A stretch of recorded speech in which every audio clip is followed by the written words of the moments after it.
S2BK টিপসের channel থেকে সবাইকে স্বাগত। বন্ধুরা, আজ আমি আপনাদের দেখাবো উচ্ছের ঝাল চচ্চড়ি। সবাই তো উচ্ছের ভাজা খায়, উচ্ছে সিদ্ধ খায়, উচ্ছে শুক্তো খায়। এবারে একটা নতুন রেসিপি আপনাদের দেখাবো, উচ্ছের ঝাল চচ্চড়ি। দেখুন, প্রথমে কড়ায় তেল দিয়ে দিলাম, সামান্য পরিমাণ তেল দিয়ে দিলাম। তারপরে তেলটা গরম হলে চার ফোড়ন, এটা দেখুন চার ফোড়ন নিয়ে রেখেছি। চার ফোড়ন মেথি বাদ দিয়ে আমি চার ফোড়ন নিয়ে রেখেছি। চার ফোড়ন দিলাম। তারপরে বড়িটা প্রথমেই আমি ভেজে রেখেছিলাম, বেশ কয়েকটা বড়ি নিলাম। বড়িটা প্রথমেই আমি ভেজে রেখেছিলাম। এবারে চার ফোড়নটা একটু ভাজা ভাজা হয়ে এলে কাঁচা লঙ্কা চার পিস নিয়েছিলাম। আপনারা আপনাদের পছন্দের মতো নিতে পারেন, ঝালটা দিতে পারেন। কাঁচা লঙ্কা দিয়ে দিলাম। এবারে দেখুন, উচ্ছের ঝাল চচ্চড়ির জন্য নিয়েছি দুখানা বেগুন, দুটো ছোট লাল আলু, বেশ কয়েকটা উচ্ছে আর দুটো ছোট ছোট আলু। এইগুলো দিয়েই উচ্ছের ঝাল চচ্চড়ি হবে। এবারে এগুলো আমি দিয়ে দিলাম, একসঙ্গেই এগুলো সব ভাজবো। আমি আলাদা আলাদা করে ভাজবো না, সবগুলোই একসঙ্গে দিয়ে দেবো, তাতে টাইমটা আমার একটু কম লাগবে। এবার আমি ভাজতে শুরু করলাম।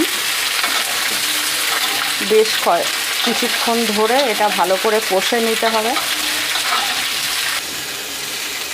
এবারে অনেকটা ভাজা ভাজা হয়ে এসছে।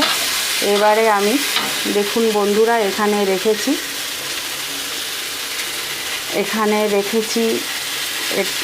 লবণ রেখেছি, জিরে গুঁড়ো রেখেছি, হলুদ রেখেছি। আর যেহেতু মিষ্টি দিতে হয় তাই একটা সুগার ফ্রি রেখেছি। আমি চিনি খাই না, একটা সুগার ফ্রি রেখেছি। এবারে আমি লবণটা দেব, পরিমাণ মতো লবণ দেব।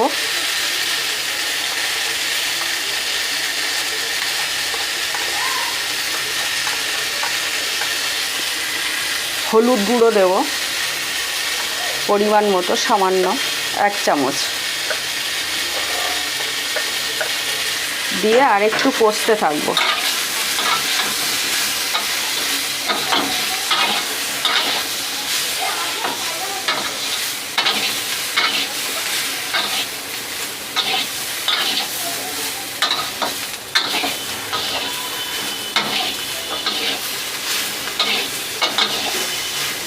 এবারে দেখুন কষা হয়ে গেছে, কষা মতো হয়ে গেছে, ভাজা হয়ে গেছে।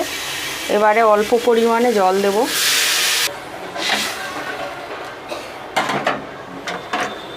বড়িগুলো যেগুলো ভেজে রেখেছিলাম, বড়িগুলো দিয়ে দেব। একটা সুগার ফ্রি রেখেছিলাম এখানে,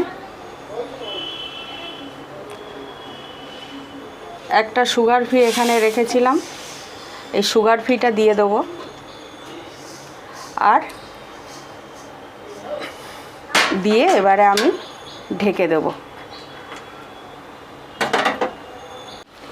এবারে দেখুন বন্ধুরা, হয়ে এসছে আমার উচ্ছেটা। এবারে আমি যে জিরে গুঁড়োটা রেখেছিলাম, এটা আমি নামানোর আগে দেবো, কারণ এটা আমার ভাজা জিরে গুঁড়ো বাড়িতেই, ওই জন্য নামানোর আগেই দিয়ে দিলাম।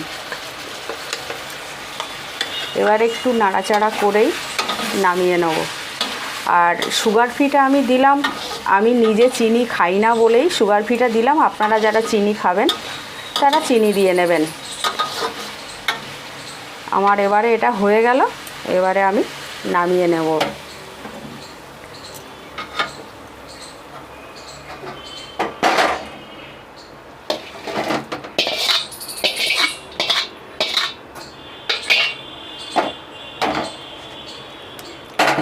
দেখুন আমার উচ্ছেটা হয়ে গেছে, উচ্ছের ঝাল চচ্চড়ি হয়ে গেছে, রেডি।